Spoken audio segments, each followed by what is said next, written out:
बिस्मिल्लाहिर्रहमानिर्रहीम। अस्सलामु अलैकुम वरहमतुल्लाह।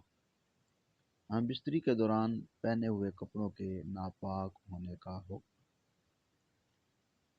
जिस कपड़ों में हम बिस्तरी की जाए उसमें नमाज होती है या नहीं, तो इसका जवाब अर्ज़ है।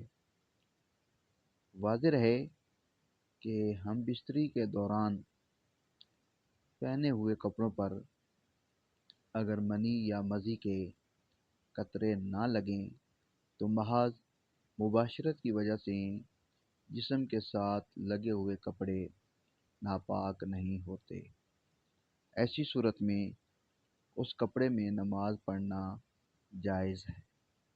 अलबत्ता अगर कपड़ों पर नापाकी के कतरे लग जाएं तो कपड़ों के जितने हिस्से पर नापाकी लगी हुई हो सिर्फ उतना ही हिस्सा नापाक होता है। पूरे कपड़े वगैरह को नापाक करार नहीं दिया जाता, और जब इस हिस्सा को धोकर पाक कर लिया जाए तो वो कपड़ा वगैरह भी पाक हो जाता है और इसमें भी नमाज पढ़ना जायज़ है। अगर कपड़े पर मनी या मज़ी के कतरे ना लगें तो महज मुबाशरत की वजह से कपड़े नापाक ना होंगे। अगर कपड़े पर नापाकी के कतरे लग जाएं तो जितने हिस्से पर नापाकी लगी हुई है उतने हिस्से नापाक हो जाएंगे।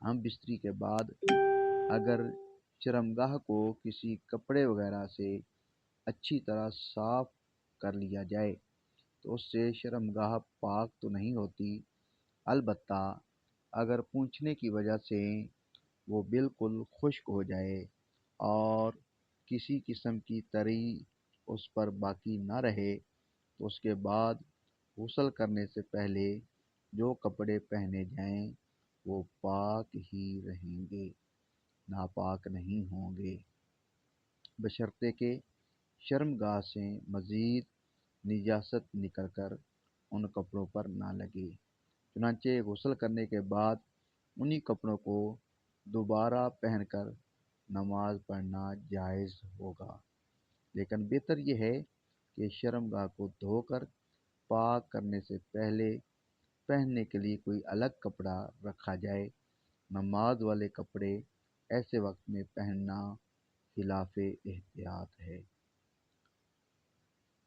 वीडियो अच्छी लगे तो इसको लाइक करें, कमेंट करें और सदका जारिया समझकर ज़्यादा से ज़्यादा दोस्तों को शेयर करें और हमारे चैनल कारी सईद अहमद फरीदी को सब्सक्राइब करें। शुक्रिया।